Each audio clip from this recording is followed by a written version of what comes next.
Bem-vindos ao canal Audiobooks em PTBR. Se inscreva para fazer parte dessa comunidade. Torne-se membro e tenha acesso a benefícios exclusivos, como acesso antecipado aos vídeos. Dê um like nesse vídeo e comente o que achou. Muito obrigada e boa leitura. Livro Harry Potter e o Cálice de Fogo, lido por Camila Saboia. Capítulo 2. A cicatriz. Harry estava deitado de costas, respirando com esforço como se tivesse corrido. Acordara de um sonho vívido, apertando o rosto com as mãos. A antiga cicatriz em sua testa, que tinha a forma de um raio, ardia sob seus dedos como se alguém tivesse comprimido sua pele com um arame em brasa. Ele se sentou, uma das mãos ainda na cicatriz, a outra estendida no escuro à procura dos óculos que deixara na mesa de cabeceira. Ele os colocou e o quarto entrou em foco, iluminado por uma luz fraca e enevoada, vinda de um lampião de rua fora da janela. Harry tornou a passar os dedos pela cicatriz. Continuava dolorida. Ele acendeu o abajur ao seu lado, saiu da cama, atravessou o quarto, abriu o guarda-roupa e espiou no espelho que havia do lado interno da porta. O menino magricela de 14 anos olhou para ele, os olhos muito verdes e entregados, sob os cabelos negros em desalinho. Examinou com mais atenção a cicatriz em sua imagem. Parecia normal, mas continuava ardendo. Harry tentou se lembrar do que estivera sonhando antes de acordar. Parecia tão real. Havia duas pessoas que ele conhecia e uma que não conhecia. Ele se concentrou, enrugando a testa, tentando se lembrar. Veio à sua mente a imagem pouco nítida de um quarto escuro. Havia uma cobra em cima de um tapete diante da lareira. Um homenzinho chamado Pedro, de apelido Rabicho, e uma voz aguda e fria. A voz de Lord Voldemort. Só de pensar, Harry teve a sensação de que uma pedra de gelo estava descendo para seu estômago.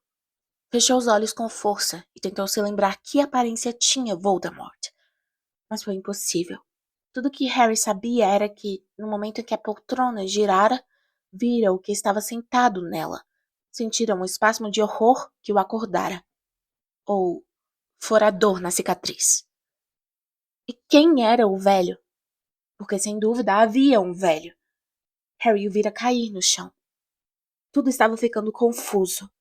O garoto levou as mãos ao rosto, tampando a visão do quarto em que estava, tentando reter a imagem daquele outro mal iluminado.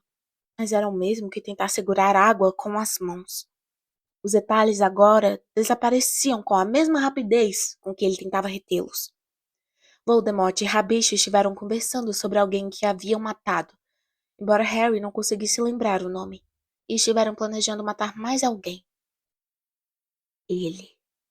Harry tirou as mãos do rosto, abriu os olhos e contemplou o quarto a toda a volta, como se esperasse ver alguma coisa diferente ali. Como era de se esperar, havia uma quantidade extraordinária de coisas diferentes em seu quarto. Havia um malão de madeira aberto ao pé da cama, deixando à mostra um caldeirão, uma vassoura, vestes negras e vários livros de feitiços. Rolos de pergaminho atulhavam a parte do tampo de sua escrivaninha, que não estava levantada por causa de uma enorme gaiola vazia, em que sua coruja muito branca, Edviges, normalmente se encarapitava. No chão ao lado de sua cama havia um livro aberto. Ele o estivera lendo antes de adormecer na véspera. As ilustrações do livro se mexiam. Homens com vestes laranja vivo voavam em vassouras e entravam e saíam do seu campo de visão, jogando uma bola vermelha. Harry foi até o livro, apanhou-o e assistiu a um dos bruxos marcar um gol espetacular, enfiando a bola por um aro a 15 metros de altura. Então o garoto fechou o livro. Nem mesmo o quadribol, na opinião de Harry o melhor esporte do mundo, conseguiria distraí-lo naquele momento. Ele repôs o livro voando com os canons sobre a mesa de cabeceira, dirigiu-se à janela e afastou as cortinas para olhar a rua lá embaixo.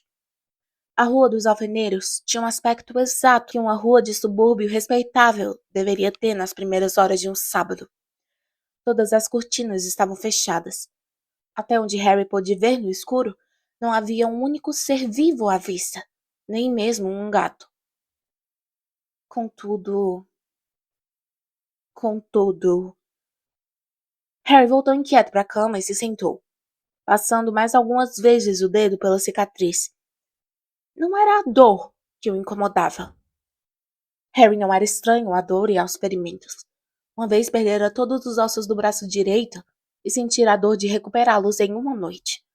O mesmo braço fora perfurado pela presa venenosa de uma cobra pouco tempo depois. Ainda no ano anterior, ele despencara 15 metros da vassoura em que voava. Estava acostumado com acidentes e ferimentos incomuns. Eram inevitáveis quando se frequentava a escola de magia e bruxaria de Hogwarts e se tinha um pendor para atrair confusões. Não. A coisa que estava incomodando Harry era que da última vez que sua cicatriz doera, fora porque Voldemort tinha andado por perto. Mas o bruxo não poderia estar ali naquela hora.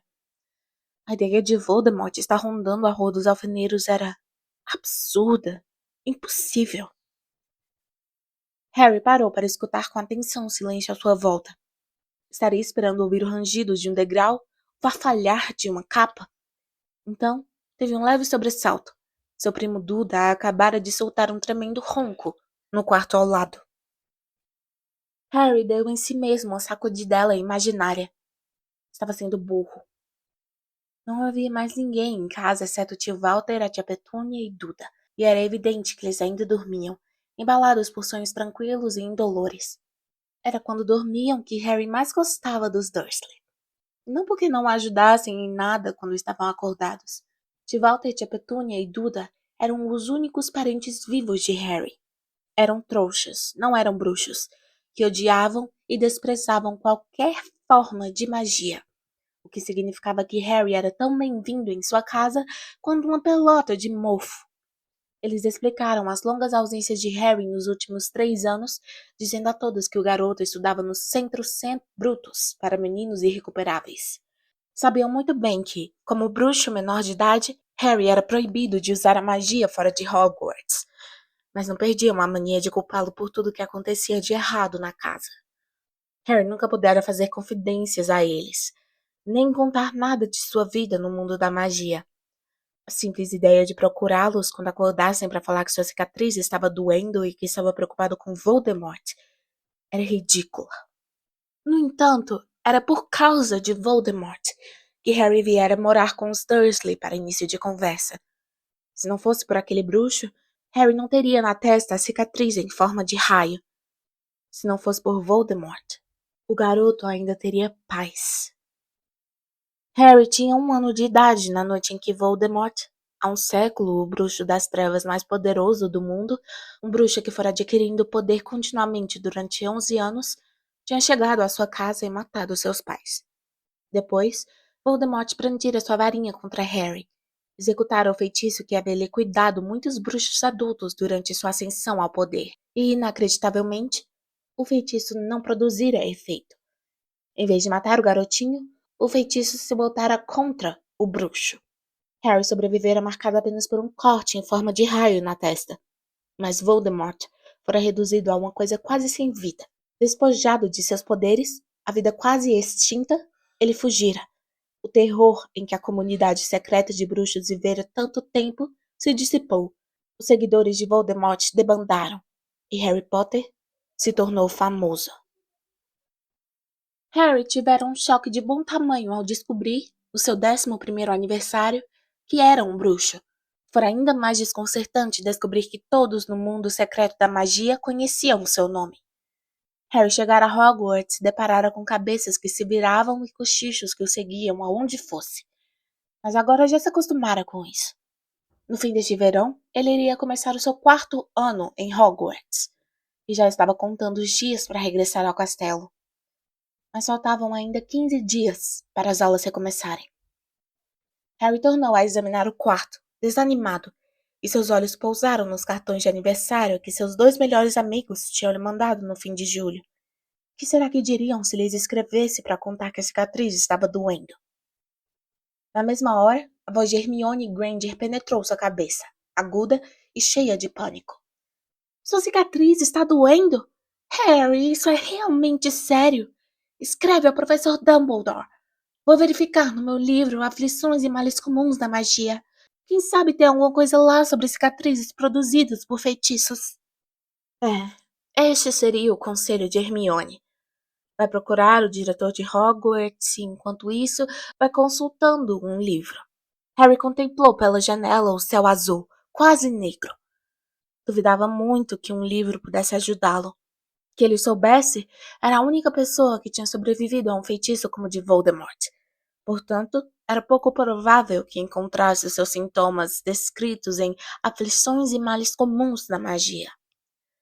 Quanto a informar o diretor, Harry não fazia a menor ideia de onde Dumbledore passava as férias de verão. Só por um momento, divertiu-se em imaginar Dumbledore, com suas longas barbas prateadas, vestes compridas de bruxo e chapéu cônico, estirado em uma praia qualquer, passando filtro solar no longo nariz torto. Mas onde quer que Dumbledore estivesse, Harry tinha certeza de que Edwige seria capaz de encontrá-lo. A coruja de Harry, até aquele dia, jamais deixara de entregar uma carta, mesmo sem endereço. Mas o que iria escrever? Prezado professor Dumbledore, desculpe-me o incômodo, mas minha cicatriz doeu hoje de manhã. Atenciosamente, Harry Potter. Mesmo em sua cabeça, as palavras pareciam idiotas. Então ele tentou imaginar a reação do seu outro melhor amigo, Ronnie Weasley. E num instante, o rosto sardento de nariz comprido do amigo começou a flutuar diante de Harry, com uma expressão de atordoamento. Sua cicatriz doeu? Mas você sabe quem não pode estar por perto agora, pode? Quero dizer, você saberia, não saberia? Ele estaria tentando matar você outra vez, não é? Sei não, Harry. Vai ver, as cicatrizes produzidas por feitiços sempre doem um pouquinho. Vou perguntar ao meu pai. O Sr. Weasley era um bruxo diplomado que trabalhava na seção de controle do mau uso dos artefatos dos trouxas no Ministério da Magia. Mas pelo que Harry soubesse, não tinha qualquer formação específica em feitiços. Em todo caso, não lhe agradava a ideia de que a família Weasley inteira soubesse que estava assustado por causa de uma dorzinha. A senhora Weasley se preocuparia mais do que Hermione, e Fred e George, os gêmeos de 16 anos, irmãos de Ron, poderiam pensar que Harry estava se acovardando. Os Weasley eram a família de que Harry mais gostava no mundo, e ele tinha esperanças que o convidassem para passar uns dias na casa deles uma hora dessas. Ron mencionara alguma coisa sobre uma Copa Mundial de quadribol, e Harry não queria que sua visita fosse pontuada por perguntas ansiosas sobre sua cicatriz. O garoto massageou a cicatriz com os nós dos dedos. O que ele realmente queria, e sentiu quase envergonhado de admitir para si mesmo, era alguém como um pai ou uma mãe. Um bruxo adulto a quem pudesse pedir um conselho sem se sentir burro. Alguém que gostasse dele, que tivesse tido experiência com artes das trevas. E então, lhe ocorreu a solução. Era tão simples, tão óbvia, que ele nem podia acreditar que tivesse levado tanto tempo para lembrar. Sirius. Harry saltou da cama, saiu correndo e se sentou à escrivaninha. Puxou um pergaminho para perto, molhou a pena de águia no tinteiro, escreveu Caro Sirius e em seguida parou, pensando qual seria a melhor maneira de contar o seu problema, ainda admirado com o fato de não ter pensado nele logo de saída. Mas por outro lado, talvez não merecesse tanta admiração. Afinal, ele só descobrira que Sirius era seu padrinho fazia 2 meses. Havia uma razão simples para a absoluta ausência de Sirius da vida de Harry até aquele momento. O bruxo estivera em Azkaban, a assustadora prisão de bruxos, guardada por dementadores, criaturas malignas que não possuíam olhos, sugavam as almas das pessoas e tinham ido a Hogwarts procurar Sirius quando ele fugira.